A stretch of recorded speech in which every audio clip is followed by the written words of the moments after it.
Welcome to the CEO's blog for this week, and we'll start with COVID. The COVID management group here at Harness Racing New South Wales this week looked at removing the mandatory wearing of masks.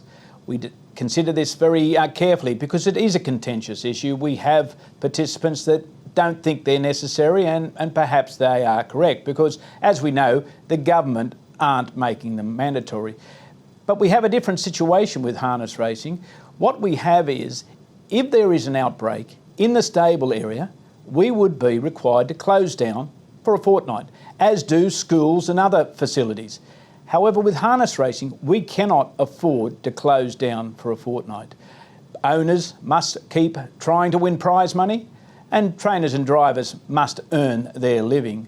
So at this point, the mandatory wearing of face masks will continue. Of course, we will look at that week in, week out. And just to go back and emphasise that a little bit more, when we had that hiccup, back when it looked like in Penrith there was a chance of an outbreak, it closed down the industry in New South Wales, flowed through to Victoria, and even got as far as Western Australia, and there was no racing for almost a week. The Bathurst Gold Crown Carnival was in jeopardy as well. So please bear with us. Harness Racing New South Wales, the management group, don't do this for any other reason than to minimise the risk and to protect the industry, to ensure that we keep racing right through this pandemic. The rest of the time, as I say, there's two different areas on a racetrack. There's the stable area and there's the participants. So if you did happen to see people on the track at the Breeders' Challenge Finals presentations without a mask, they were from the participants area. They were socially distancing, there was no contact, and all protocols were followed. So, as I say, bear with us, respect the people around you. Remember, social distancing is the key, and hygiene. So we will work through this pandemic.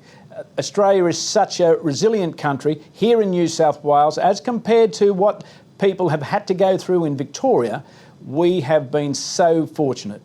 So, as I say, once again, bear with us. We'll keep an eye on it. The mandatory wearing of masks will continue, at least for the present time. Finally, we came to the culmination of the postponed Breeders' Challenge Major Series. And what a fantastic night it was at Tabcorp Park, Menangle last week. The rain certainly settled in. It came in all day and it continued all night. But the trainers presented their horses, the owners that could be there were there, and the drivers went out on the track and performed their duties admirably. Freddie Hastings, the caller, said it was one of the worst nights of racing he'd ever called through, but still we raced on. And all credit must go to the track curators. Owen Mulligan, Jimmy Chang and their team, they presented a track that was raceable throughout the night, right through to the last race, the 10th race, where I must say it was something daunting to watch the rain fall as those three two-year-old square trotters were lining up, and there was lightning way back in the background, but there was some lightning about.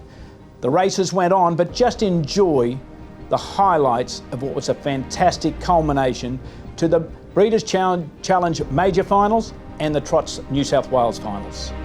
Right up on the inside, shortest way home, McDan wins it. McDan first, second Home Our Money Rocks third, maybe Big Black Diamond and nose in front of Crunch Time or Jarula's Grin. Keep Rockin', still the leader, 2 metres to Pelosi, who's inch by inch cutting back the margin. It's Keep Rockin' in front, close to home, grips on I reckon. Keep Rockin' a nose to Pelosi, but it's Barroom Banter. He's nicely clear. Barroom Banter in front, close to home. He's a tip-top horse and he's done it again. Goes home to score. Antonia's 3 out and trying to get to them from a minute back as Marywood Lynn. But Soho Almazi spears along the inside. The maestro of Menangle McCarthy wins 3 Group 1s tonight and Soho Almazi beats Antonio Armour Renegade. But now Drop the Hammer asserts its superiority, starts to pull away, and Drop the Hammer comes on to win the 4 and 5-year-old final, scores by 8 metres. Trying to get to it is Royale Bomber, further out is Strong Desire, but it's Sunny G in front. What a way to break your maiden in a $30,000 race. Sunny G goes home to win it. 100 metres left to go. Through the slush they come, and here's a Fair de Cover. Is this a boil over looming? A Fair de Cover over the top, grabbed on advice and beat it. And now we move on to the Lazarus Breeders' Challenge Blue Finals this Saturday night at Menangle, and then into the regional finals across the state. I wish all those owners, trainers and drivers who are competing in both series all the best of racing luck. Last week also, there were other highlights at Tabcorp Park Menangle, one of which was the Kari JC Caffin Plate. And wasn't it fantastic to see these drivers once again come from around the state and compete? To Jess Pryor, your second win in the JC Caffin Plate, congratulations, you really deserve this in a very exciting finish. Then we went to the Rising Stars, and it was fantastic to see these young people come together also and battle it out on the track for the Rising Star of 2020. Blake Hughes, he was the winner, and congratulations to Blake. He's had a phenomenal season. Good luck to him now and well into the future, as we also say the same to every other young driver in this state, not only those who competed in the Rising Stars Championship. The New South Wales Owners Association members bonus races continued this week, with the recipients being John Starr with Ideal Match at Newcastle, Brendan Micallef with My Furioso Toro at Parkes, and at Bathurst, Wayne Loader with Cowgirls and Indians, Greg and Mandy Target with St Julian, and Wayne White with Alta Billy. Next week, Owners Association members races will be held at Penrith. If a horse owned by a member of the association wins, there is plenty of reward. And if you're not a member of the association, may I suggest that you join, because these rewards are really worth winning. Many trainers will have noticed that the two meetings that were scheduled for Bankstown in November on the 9th and 16th have been relocated to Newcastle. Reason being that Bankstown need to do a little bit of work to help us here at Harness Racing New South Wales, and they're well and truly into that work. The two meetings have been moved to Newcastle because that is where the major number of horses are at this moment. And what we also must respect is that two extra meetings were put into the metropolitan area back in July. So whilst there'll be some travelling for the metropolitan trainers, there is certainly plenty of races in the metropolitan area. For Newcastle, well, you haven't received any additional meetings thus far this year, so this is for you. And please don't forget, November is Prostate Cancer Research Month in harness racing in New South Wales.